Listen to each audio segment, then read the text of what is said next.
Halo semuanya, nama saya Sufi, NPM 1742193. Jadi saya akan menjelaskan jawaban UTS teori akuntansi saya. Yang soal pertama adalah sejarah awal akuntansi berdasarkan berbagai skenario dan juga secara ilmiah. Jadi layarnya pencatatan berpasangan melalui berbagai skenario, antara lain yang pertama kebudayaan Kaldean Babilonia, Assyria, dan Sumeria. Jadi mereka menemukan pemerintahan terorganisasi pertama di dunia, termasuk beberapa bahasa tulisan tertua, catatan-catatan usaha tertua. Dan yang kedua, kebudayaan Mesir. Para juru tulisannya menjadi titik pusat di mana keseluruhan mesin pembendaharaan dan bagian-bagian lainnya berputar. Kemudian yang ketiga, kebudayaan China. Akuntansi pemerintahannya memainkan peranan yang vital dan rumit pada dinasti Zhou. Kemudian yang keempat, kebudayaan Yunani memperkenalkan sistem akuntansi pertanggungjawaban terperinci. Kemudian yang kelima, kebudayaan Romawi. Jadi terdapat hukum yang mengharuskan para pembayar pajak membuat laporan mengenai posisi keuangan mereka. Kemudian skenario lainnya, secara ilmiah, penemu pertama akuntansi berasal dari para pedagang yang pertama, yaitu orang-orang Arab. Selain Arab, Italia juga menjadi pangkal perdagangan, yang ikut memperkenalkan metode pencatatan rekening, yaitu pencatatan berpasangan atau pembukuan Italia. Perkembangan awalnya dari akuntansi di Italia sebagai berikut, yaitu berkisar antara tahun 1250-an sampai 1400 munculnya sistem pengklarifikasian yang terintegrasi yang disebut sebagai rekening atau perkiraan atau akun. Di tahun 1400, pedagang Italia telah menggunakan akuntansi sebagai salah satu alat pengendalian manajemen. Dengan demikian, mereka telah membuat suatu awal yang mengembangkan kerangka dasar dari akuntansi biaya dengan memperkenalkan percadangan dan jenis penyesuaian. Untuk hal analisis laporan keuangan masih sedikit kemajuannya pada saat itu.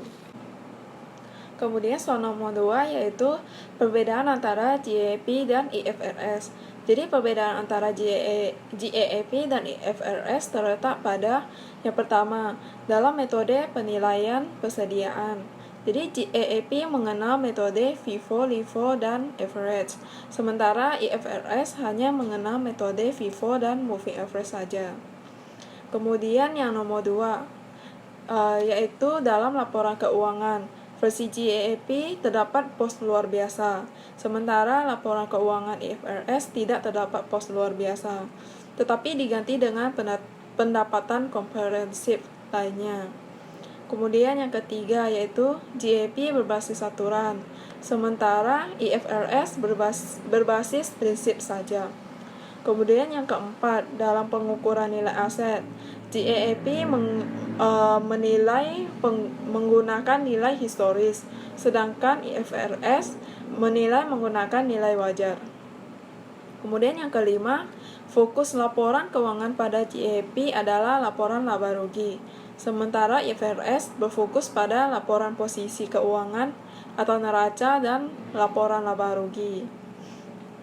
Kemudian yang terakhir yaitu elemen dalam laporan keuangan. Juga berbeda antara GAAP dan IFRS, di mana GAAP terdiri dari aset, kewajiban, ekuitas, investasi pemilik, distribusi kepada pemilik, laba komprehensif, pendapatan, keuntungan, beban, dan kerugian. Sementara IFRS terdiri dari aset, kewajiban, ekuitas, pemeliharaan modal yang diperoleh dari revaluasi aset dan kewajiban, kemudian laba atau pendapatan dan keuntungan, dan yang terakhir beban, yaitu beban atau kerugian. Kemudian soal nomor 3 yaitu 4 strategi dalam penerapan standar akuntansi. Yang pertama, pendekatan evolusioner, yang dimana terdiri atas pendekatan ilusionis atas perbuatan standar di mana negara berkembang mengembangkan standarnya sendiri tanpa gangguan ataupun pengaruh dari luar. Negara berkembang tersebut menentukan tujuan-tujuan dan kebutuhan-kebutuhan akuntansi sendiri secara spesifik dan selanjutnya memenuhi mereka dengan teknik konsep-konsep institusi, profesi, dan pendidikannya sendiri dalam kondisi terisolasi. Kemudian yang kedua, pengembangan melalui transfer teknologi akuntansi, yaitu pengembangan melalui transfer teknologi akuntansi dapat diakibatkan dari operasi dan aktivitas dari kantor akuntan internasional. Perusahaan-perusahaan multinasional dan para akademisi yang berpraktik di negara berkembang atau berbagai perjanjian-perjanjian internasional dan kesepakatan kerja sama yang meminta dilakukannya pertukaran informasi dan teknologi. Kemudian yang ketiga, penggunaan standar akuntansi internasional, yaitu strategi yang juga tersedia bagi negara-negara berkembang adalah bergabung dengan International Accounting Standard Committee atau IAFC atau badan standar internasional lainnya yang telah diidentifikasi sebelumnya dan menerapkan ketetapan secara borongan. Alasan menggunakan strategi ini adalah untuk yang pertama, memperkecil biaya persiapan dan pembuatan standar akuntansi. Kemudian yang kedua, bergabung dengan dorongan harmonisasi internasional. Dan yang ketiga, memfasilitasi pertumbuhan investasi asing. Kemudian yang keempat, memungkinkan profesi ini meniru standar profesional atas perilaku dan perbuatan yang telah dibuat dengan baik. Kemudian yang kelima, melegitimasikan statusnya sebagai anggota dengan status penuh dari komunitas internasional. Kemudian strategi keempat, yaitu strategi situasional atau dapat dikenal pula sebagai pengembangan standar akuntansi dengan didasarkan atas analisis dari praktik akuntansi di negara maju terhadap latar belakang lingkungan yang mendasarinya. Pada dasarnya, strategi ini meminta dilakukannya pertimbangan pada faktor-faktor diagnostik yang menentukan pengembangan akuntansi di negara-negara berkembang. Kemudian strategi yang digunakan di Indonesia adalah strategi akuntansi internasional dan strategi situasional, yaitu Indonesia menggunakan IFRS tetapi melakukan penyesuaian dengan situasi dan kondisi di Indonesia sehingga menghasilkan PSAK yang berbasis IFRS dan PSAK MKM dan ETAP. Selanjutnya soal nomor 4 yaitu kerangka konseptual atau conceptual framework. Jadi kerangka konseptual serupa dengan konstitusi, yakni suatu sistem koheren yang terdiri dari tujuan dan konsep fundamental yang saling berhubungan, yang menjadi landasan bagi penentu sifat, fungsi, serta batas-batas dari akuntansi keuangan dan laporan keuangan. Kerangka konseptual sangat berguna dalam terbentuknya suatu keputusan yang sesuai dengan aturan dan konsep yang terbentuk sebelumnya, sehingga tidak terjadi kesalahan dalam pengambilan keputusan. Kerangka konseptual juga sangat dibutuhkan dalam akuntansi karena memungkinkan IASB menerbitkan suatu pernyataan yang lebih berguna dan konsisten dari waktu ke waktu dan dapat menetapkan standar akan suatu hasil dari akuntansi yang logis. Selain itu, agar dapat memberikan informasi yang berguna, penyusunan laporan keuangan juga harus berdasarkan standar dan aturan yang berlaku. Untuk itu, pelaporan keuangan memerlukan kerangka konsep sebagai dasar penyusunan laporan keuangan. Kerangka konseptual dibutuhkan agar aturan pelaporan keuangan dapat berguna dan tidak mengambang. Kemudian kerangka konseptual terbagi dalam 3 level, yaitu level pertama, basic objektif. Di sini dijelaskan apa sebenarnya tujuan dari pelaporan keuangan, di mana tujuannya ialah menyediakan informasi yang berguna untuk investor dan yang berpotensi untuk investor yang ada dan yang berpotensial. Kemudian untuk kreditor serta pemberi pinjaman dalam membuat keputusan terkait peranannya sebagai penyedia modal. Kemudian level kedua yaitu fundamental konsep. Yang pertama, karakteristik kualitatif informasi akuntansi. Jadi karakteristik kualitatif mengidentifikasi alternatif yang menyediakan informasi paling berguna dalam pengambilan keputusan. Karakteristik kualitatif terdiri atas dua jenis terkait kegunaannya, yaitu kualitas primer dan kualitas sekunder. Yang pertama, kualitas primer. Kualitas primer terdiri atas relevan dan reliabilitas, di mana relevan menjelaskan bahwa informasi akuntansi harus dapat mempengaruhi keputusan yang diambil. Yang dapat mempengaruhinya ialah yang satu, nilai prediktif, kemudian yang kedua, nilai konfirmasi, sedangkan reliabilitas menjelaskan bahwa semua saldo dan penjelasan yang disajikan benar-benar ada dan terjadi. Untuk dapat memenuhi reliabilitas, unsur-unsur yang harus dipenuhi, diantara lain adalah yang pertama, kelengkapan, kemudian netral dan bebas dari kesalahan.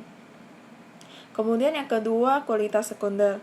Kualitas sekunder sebenarnya merupakan pelengkap dari kualitas primer agar dapat menjadikan laporan keuangan lebih berguna. Unsur-unsur kualitas sekunder ialah dapat dibandingkan, kemudian dapat diuji, kemudian tepat waktu, dan dapat dipahami. Kemudian elemen dasar dalam laporan keuangan, banyak istilah yang digunakan.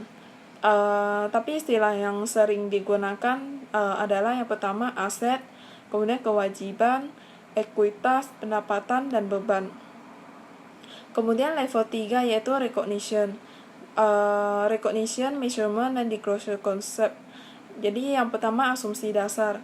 5 asumsi dasar dalam penyusunan laporan keuangan yang digunakan ialah yang pertama, ekonomi entity, yaitu asumsi ini menjelaskan bahwa kekayaan pemilik harus dipisah dengan kekayaan perusahaan. Kemudian yang kedua, going concern, yaitu asumsi yang menjelaskan bahwa entitas didirikan untuk jangka waktu yang panjang atau jangka waktu yang tidak ditentukan. Kemudian monetary unit, yaitu asumsi yang menjelaskan bahwa transaksi yang terjadi harus dapat diukur dengan satuan uang. Kemudian selanjutnya adalah periodicity, yaitu asumsi yang menjelaskan bahwa laporan keuangan dilaporkan dalam suatu jangka waktu tertentu. Kemudian accrual basis, yaitu asumsi ini menjelaskan bahwa segala transaksi yang terjadi harus dicatat saat itu juga. Kemudian yang kedua, prinsip dasar akuntansi.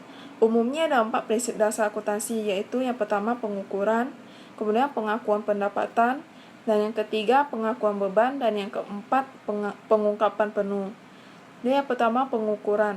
Ada 2 jenis pengukuran, yaitu cost principle, di mana aset dicatat pada saat harga perolehan. Dan yang kedua, fair value, yaitu aset dinilai sesuai dengan nilai saat ini yang berlaku, atau bisa disebut juga dengan nilai wajar.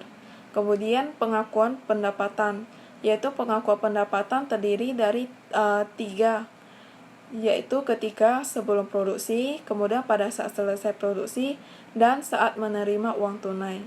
Kemudian pengakuan beban diklasifikasikan sebagai biaya produk yang berhubungan langsung dengan produksi seperti bahan baku, biaya periode, dan yang tidak berhubungan langsung dengan produksi seperti gaji karyawan. Kemudian pengungkapan penuh, segala sesuatu yang bersangkutan dengan laporan keuangan dan dapat mempengaruhi keputusan harus diungkapkan. Kemudian yang ketiga yaitu hambatan. Dalam penyusunan laporan keuangan terdapat hambatan yang terjadi, yaitu biaya penyusunan. Contohnya misalnya banyak orang yang mengira bahwa informasi akuntansi itu gratis. Mereka sebenarnya salah, karena dalam penyusunan laporan keuangan terdapat biaya yang dikeluarkan agar menjadi informasi yang berguna. Misalnya nilai aset harus diaudit terlebih dahulu agar nilainya sesuai. Biaya yang dikeluarkan untuk membayar auditor menjadi biaya untuk menyusun laporan keuangan, sehingga entitas harus lebih selektif dalam penyusunan laporan keuangan dan tidak sembarangan. Kemudian untuk soal nomor terakhir, menurut saya penggunaan historical costing akan mengurangi aspek kualitas relevansi, sehingga laporan keuangan tidak dapat digunakan dalam pengambilan keputusan. Karena barang yang diperoleh pada tanggal yang berlainan tidak bisa dibandingkan satu sama lain. Karena historical cost tidak mewakili nilai uang yang sama apabila terjadi inflasi dan deflasi. Kemudian yang kedua, cepat menjadi out of date. Dan yang ketiga, karena sifatnya historis, maka matching cost dengan revenue tidak menyajikan hasil yang berarti. Sekian dan terima kasih.